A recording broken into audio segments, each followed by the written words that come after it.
Müslümanlar, bu katliama yürümek adına, susmamak adına, Gazze'nin yanında olmak adına, kıymetli Müslümanlar,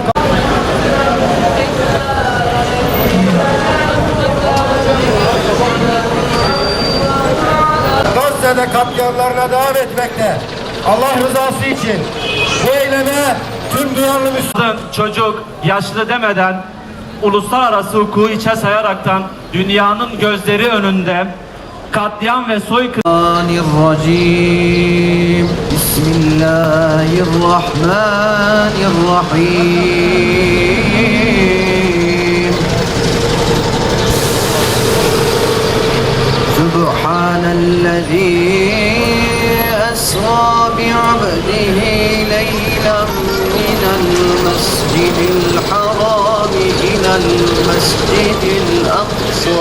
8 aydır süren, son günlerde artarak devam eden insanlık dışı saldırılar, sivil yerleşim yerlerinin, hastanelerin, ibadethanelerin ve çadırların bombalanması, Siyonist rejimin vahşetini bir kez daha gözler önüne sermiştir. Gazze'de işgalci İsrail tarafından 7 Ekim'den bu yana Hiroşima saldırılarında atılan bombaların 3 katından fazla bomba atıldı.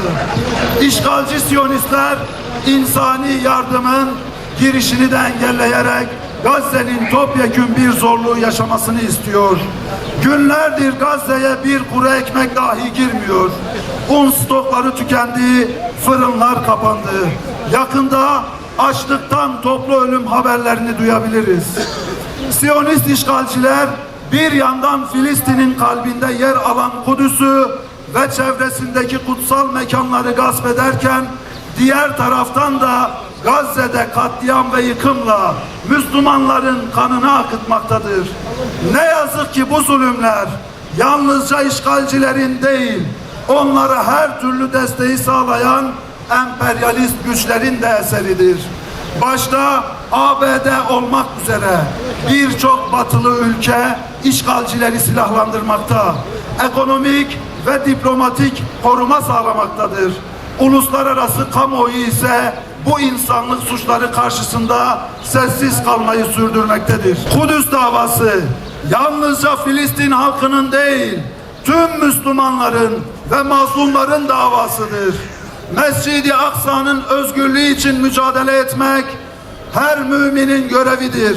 Hiç kuşkusuz Kudüs'ün kurtarılması için mücadele eden kahraman Gazze halkının yanında olmak, destek vermek Müslümanlar için, İslam ümmeti için dini bir görev olmakla birlikte bir varlık yokluk savaşıdır da.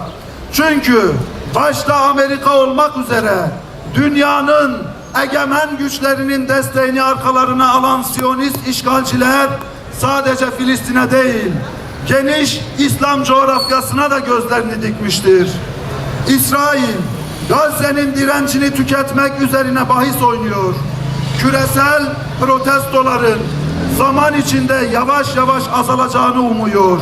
Ancak Gazze yorulmayacak, Gazze düşmeyecek ve asla teslim olmayacak Allah'ın izniyle. Enkazın altından bayrak taşıyan bir çocuk çıkıyor. Yıkıntıların arasından bir meydan okuma çığlığı yükseliyor. Bombaların yağdığı Refah'ta insanlar geri çekilmiyor.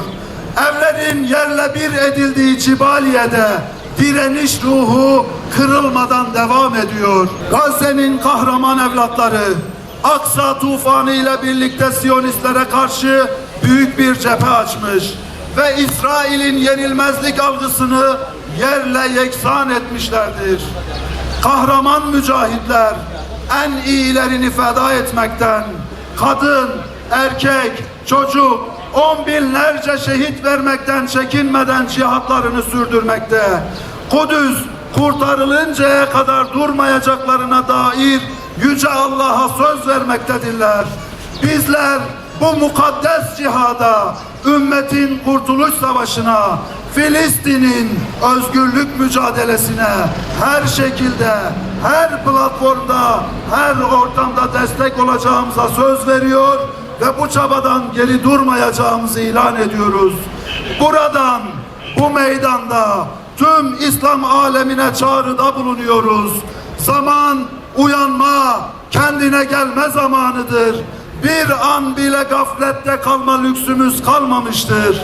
Kudüs'ün kurtuluşu için kıyam etmiş, feryatlarıyla ümmeti yardıma çağıran kahraman kardeşlerimizin yardımına, imdadına koşma, bir yardımcı yok mu diyen mazlum, mustazaf kadın ve erkekler, çocuklar için ayağa kalkma zamanıdır. Ey Müslümanlar!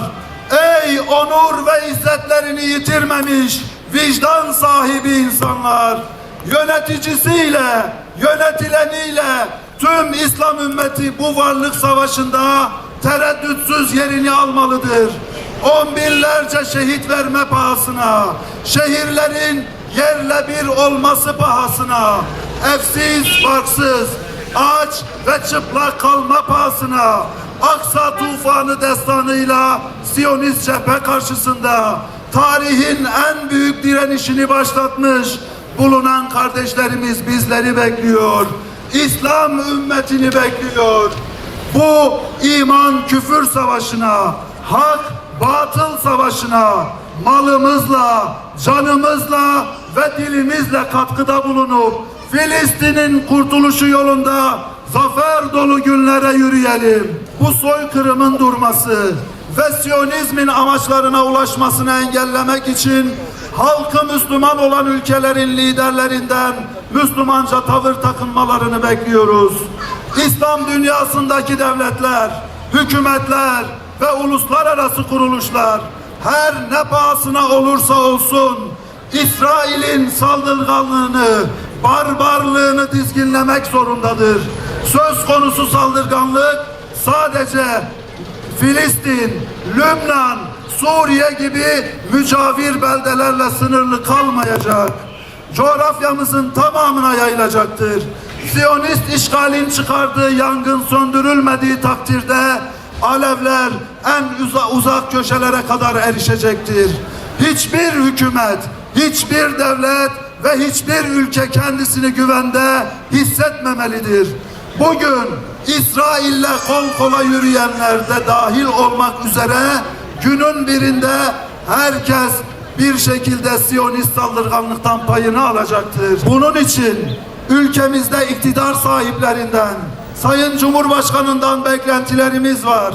Bunlar İsrail ile tüm diplomatik ilişkilerin kesilmesi, ticari ve askeri bütün anlaşmaların iptal edilmesi, hava sahalarının ve limanların Siyonist çeteye derhal kapatılması, Siyonist çete ile tüm ticaretin kesilmesi, ekonomik ambargo uygulanması, boykotu vatandaş uyguluyor iken devletin de bir bütün olarak bunu uygulaması ve Siyonist çetenin ürünlerinin ülkemize sokulmasının engellenmesini istiyoruz.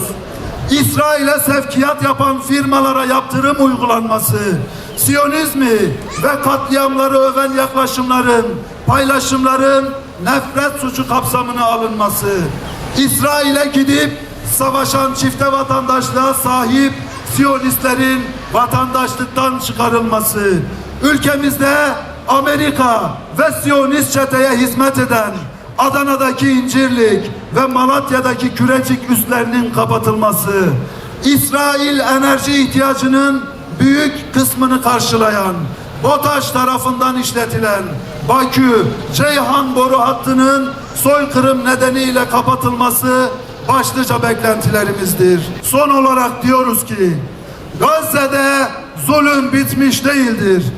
Önemli olan kararlılıkla direnişe olan desteği sürdürmektir.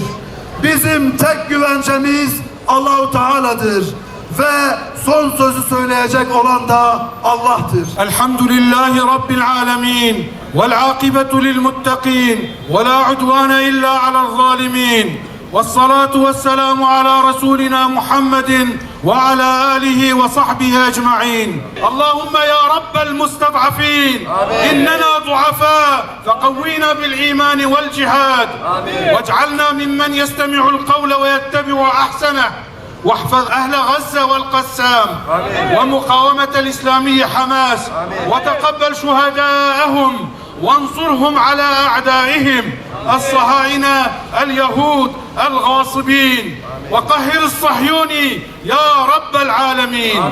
Ya Rabbi Siyonistlere yardım eden devletleri, kralları, belamları ve yandaşlarını darmadağın et. Onları rezil eyle. Ey güç ve izzet sahibi Rabbimiz, Filistin'deki kardeşlerimize yardım eyle. Allah'ım onların attıklarını isabet ettir. Allah'ım onlara zaferler ihsan eyle. Ve ahiru da'vana enilhamdülillahi rabbil alemin.